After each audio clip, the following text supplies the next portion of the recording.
Hello everyone, myself Dr. Ranjith Kumar Gatla, working as an Associate Professor in the Department of Electrical and Electronics Engineering at Institute of Aeronautical Engineering. So in today's class, we are going to discuss the definition and terminologies related to the concept of graph theory, so which is the second part of the module 5. So here, the graph theory, of course, we can also call it as the network topology. So we know already how or why we use this graph theory and what is the advantages of this graph theory. So actually, what is meant by the graph theory in the context of electrical circuits?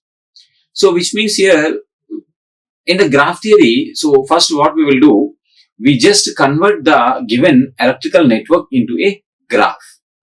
So by converting the electrical network into the graph, so we should understand some basic terminologies that we are using in the graph, because already we know the basic terminologies that we use in the network theory, that is like what is node and what is branch, okay, and what is element, what is loop, what is these kind of things already we have discussed.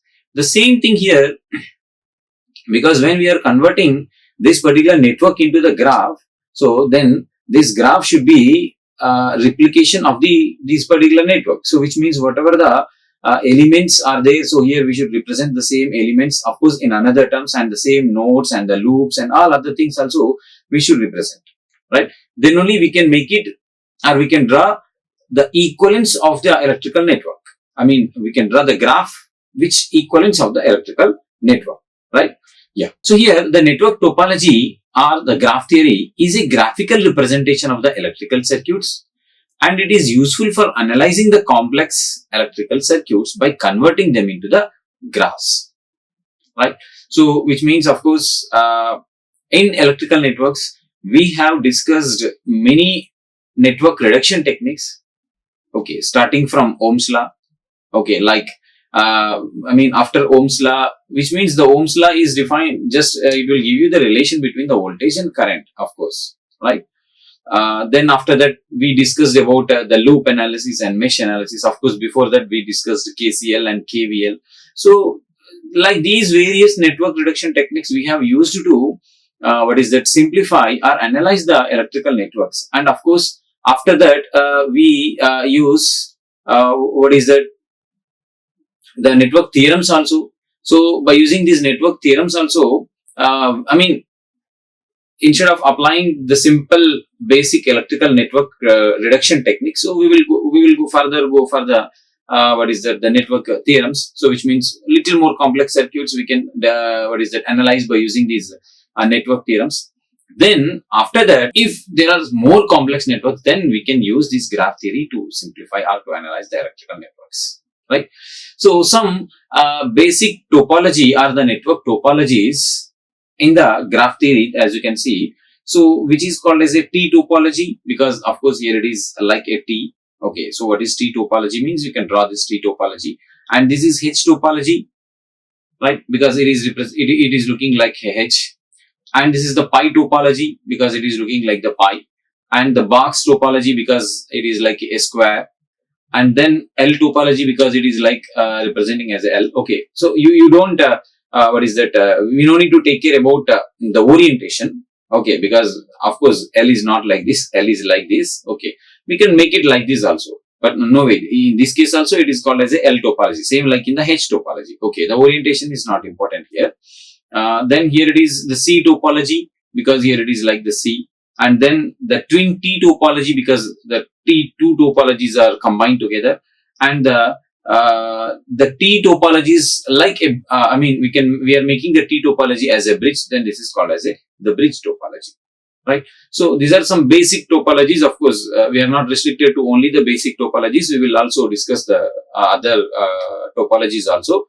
So if there are many, then we cannot define those topologies. Then we are coming to the basic terminologies that we are using in the network topology or the graph theory, right? So first of all, start with define a graph. So which means how we can define a graph. So graph is consisting of a set of nodes connected by branches. So graph is consists of a set of nodes connected by a branches. That is defined as a graph.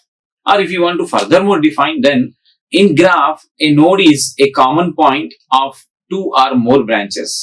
The same way, like in the like in the electrical circuits, because in the electrical circuit also, this we usually call it as a node. So in the circuit 1, 2, 3, 4. So the interconnection of two or more branches is called as a node. So you may get the question like define a node. So node is a common point of two or more branches. Right? Sometimes even though for the single branch may also connected to a node. Okay, because which means suppose here it is, this is the single branch. So this particular branch also having the two nodes, 1 and 2. So this is defined as a node. Then what is define a branch? So a branch is a line segment that connects two nodes, right? So which means the branch is always in between the two nodes. Okay, because this is branch, this is in between these two nodes. Suppose let us consider here R1 is also connected in between 1 and 2, R3, 2 and 4, and R2, 2 and 3. And similarly, this current source I in between 3 and 4. So the branch is always connects in between the two nodes. So which means a branch is a line segment that connects across the two nodes. So here we discussed three definitions. One is define the graph. So graph consists of a set of nodes connected by a branches, and then define a node. So a node is defined as a common point of two or more branches, and sometimes only a single branch may also connected to a node. Then the third definition is define a branch. Okay, a branch is defined as a line segment that connects two nodes, right? Then now how this electrical network can be converted into the graph. So of course, any electrical network can be converted into the equivalent graph by replacing the passive elements, okay, and voltage source with the short circuit and the current source with the open circuit, right? So which means all the passive elements are nothing but, we know already, we have discussed what is active and passive elements. So the passive elements means resistor, inductors, and these are replaced with the short circuit, and in addition with the voltage source also must be replaced with the short circuit, and the current source must be replaced with the open circuit while converting the electrical network into the graph, right? So which means here, as you can see, of course here I have already drawn, but for our simple understanding here, of course, how many nodes are there? 1, 2, 3, 4 nodes are there. So here also we have to represent 1, 2, 3 and 4 nodes. So let me name it as a 1, 2, 3 and 4, right? So in between 1 and 2 there is one element, okay, and that element is passive element, so we must replace this with the short circuit. So in between 1 and 2, one short circuit, and in between 2 and 3 another element is there, and this is also passive, then you have to replace with the short circuit. And in between 1 and 4 voltage source is there, of course this is a voltage source also, we must replace with the short circuit, then short circuit. And in between 4 and 3 the current source is there, of course this is, we have to make it as an open circuit, because according to the rules, okay, the current source must be replaced with the open circuit, then here it is open circuit. Of course, instead of open circuit, you no need to draw, of course, but for our simple understanding, just I am replacing with the open circuit. And in between 1 and 4 again R4 is there, so in between 1 and 3 R4 is there, again one more short circuit. And in between 2 and 4 also one more resistor is there, again one short circuit. Yeah, so this is how we can represent. Because how many nodes are there here? It is 4 nodes are there and 6 branches are there. Of course, for this circuit also, here number of nodes is equal to 4 and number of branches is equal to 5. So you have to cross check just. So it must contain the equal number of nodes and equal number of branches, right? Then what are the various types of graphs here, right? So of course here, that what they define, the number of nodes present in the graph will be equal to the number of nodes present in the electrical circuits, and the number of branches present in the graph must be equal to the number of branches present in the electrical circuits. So just 30 minutes. 30 minutes lo అయిపోతుంది.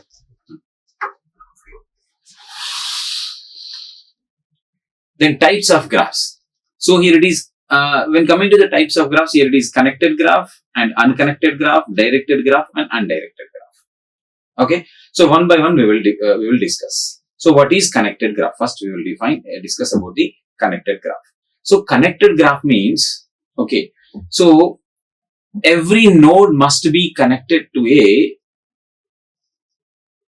every node must be connected at least to other node present in the particular network. Or here, if there exists at least one path from each node to every other node, then this graph is said to be a connected graph. Right? So, if there exists at least one path from each node to every other node, then it is said to be a connected graph.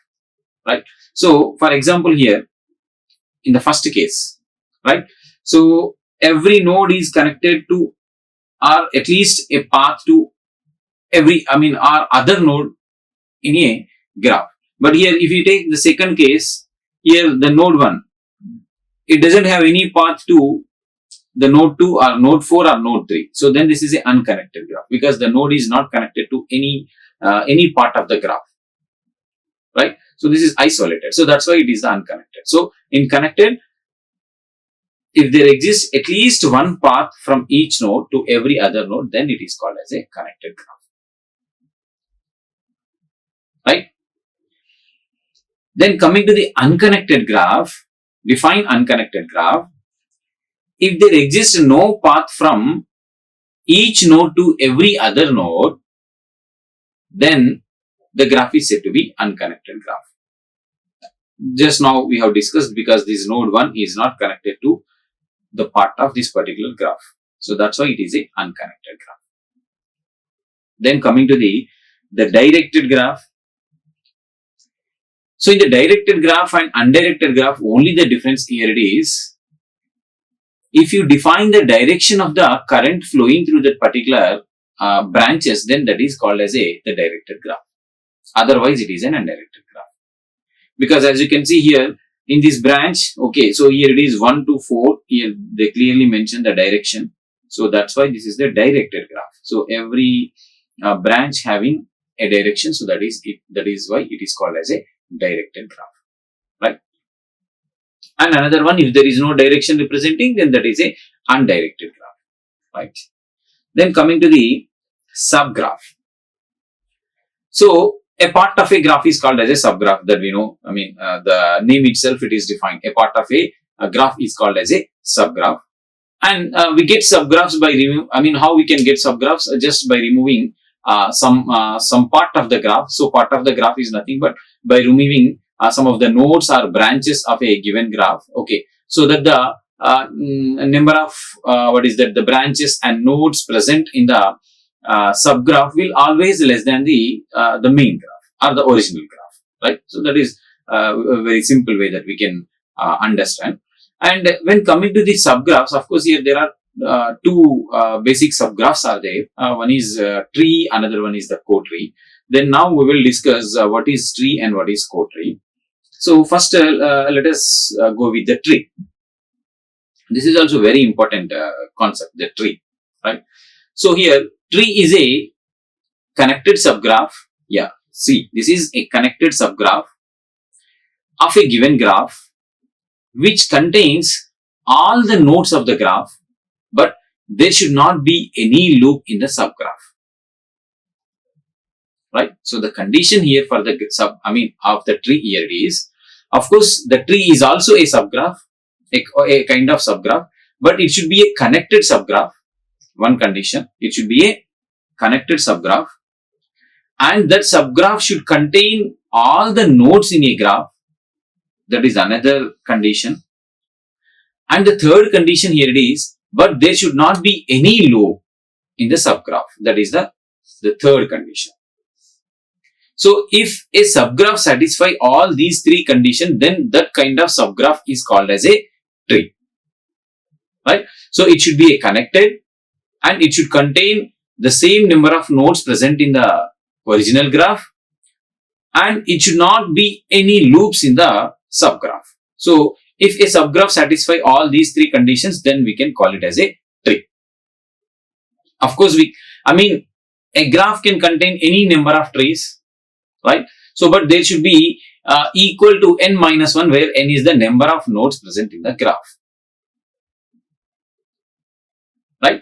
So, which means here, as you can see, this is the original graph, and these are the subgraphs of the particular original graph, and these we will check whether all these subgraphs are called as a trees or not by checking all these three conditions. So let us go with this first one.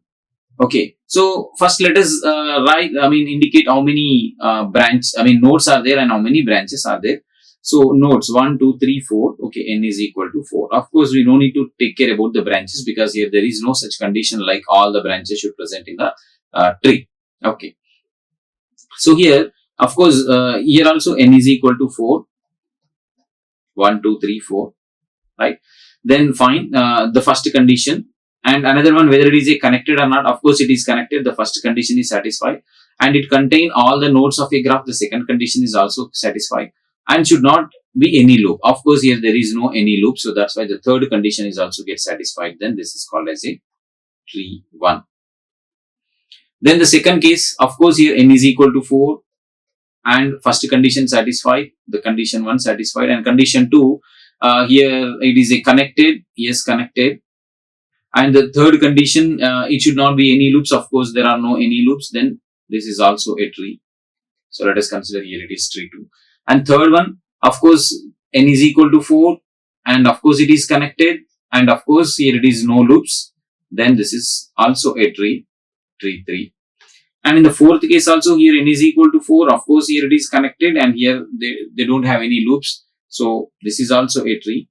So here it is tree 4. And the fifth one also, it is having the number of nodes is equal to 4, and of course it is connected, and of course no loops. Then tree 5.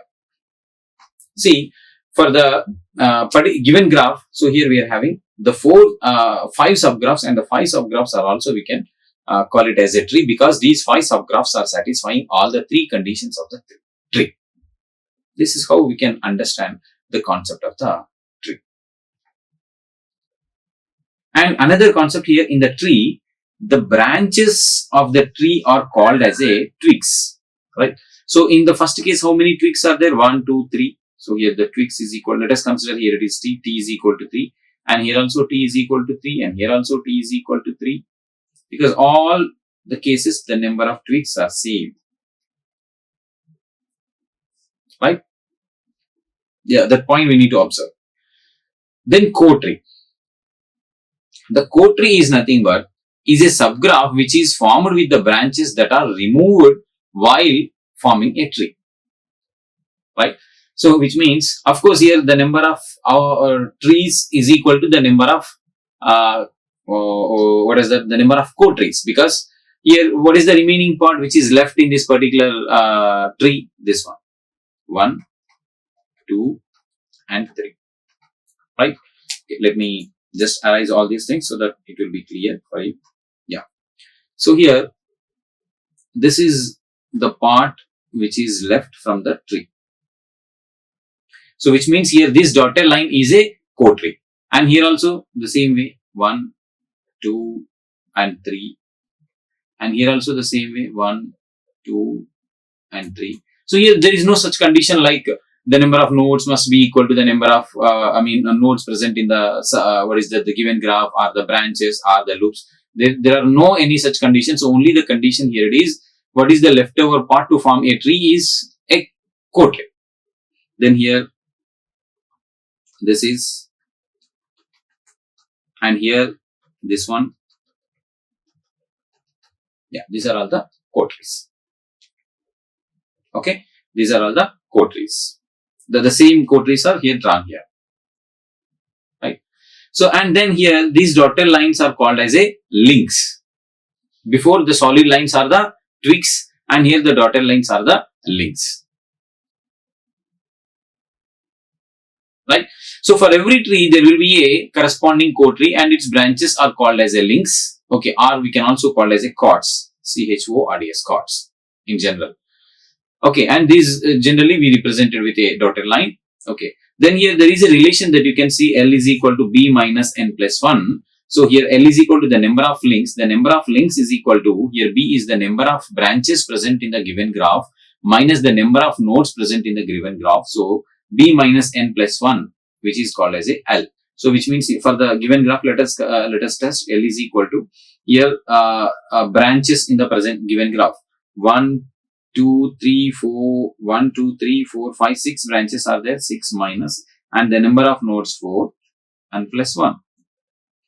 So 6 minus 4, okay. So here it is, what is that? 2, 2 plus 1, 3. Right. So here also 3, and here also 3, and here also 3, and here also 3, and here also 3. That is what the relation. L is equal to B minus N plus 1. Then, yeah, if you can combine the tree and the co-tree, then it can be formed as a original graph. That's what here. Okay, in all the cases, we are just combining the trees and the co-trees, then we are making as the original graph. That is what the another concept. Of course, there is another important thing actually based on these trees. Okay, so we are going to find incidence matrix and basic tie-set matrix and basic cut-set matrix. So by using these incidence matrix, basic tie-set matrix and basic cut-set matrix, we are going to analyze the electrical network. Right. So incidence matrix is represented with a letter N, and the order of the the incidence matrix will be N into B. Okay. The same way the basic tie-set matrix and the basic cut-set matrix. Right. Of course, here I am not going in detail. Okay, about what is incidence matrix and what is basic tie-set matrix and what is basic cut-set matrix, because these concepts we have already discussed. But some important points that I have mentioned here to just remember. So the incidence matrix, the order of the incidence matrix is N into B. So which means the number of nodes into the number of branches. I mean N cross B. Okay. So the number of nodes and the number of branches. And basic tie-set matrix here it is L cross B. Okay. L, we have already discussed what is meant by the L and what is meant by the B, that we know, branches. Okay. Which means the links cross the branches. And when coming to the basic cut-set matrix, here it is T into B. So which means the number of twigs cross the number of branches, right? So as you can see, if you observe, in all these cases, okay, so the branches, okay, here also the N cross B and L cross B and T cross B. Okay, so rows into columns. So the columns are always branches and the rows will change. In some cases, the rows are number of nodes, and here some cases the rows are number of links, and in some cases here it is the number of twigs, right? Of course, and another common point here it is the elements of the matrix is always the plus 1, minus 1 and zeros. Okay, so when we will make it as a plus 1, and when we will make it as a minus 1, and when we will make it as a 0, that here we have mentioned. If the branch current is entering towards the particular selected node, then the value of the element must be plus 1. And if the branch of the current is leaving from the selected node, then the value of the element will be the minus 1. And if the branch current neither enters to a selected node nor leaves from a selected node, then the value must become 0. Which means if the particular branch is not connected to that selected node, then of course we usually make it as the element value is 0. Right. So this is about the some basic definition and terminologies related to the graph theory. So if you understand this class very clearly, then it is very easy to apply these concepts like incidence matrix and basic tie-set matrix and basic cut-set matrix. In the next class, we will discuss the next topic. Thank you. Like, share and subscribe. Hit the bell icon for more updates.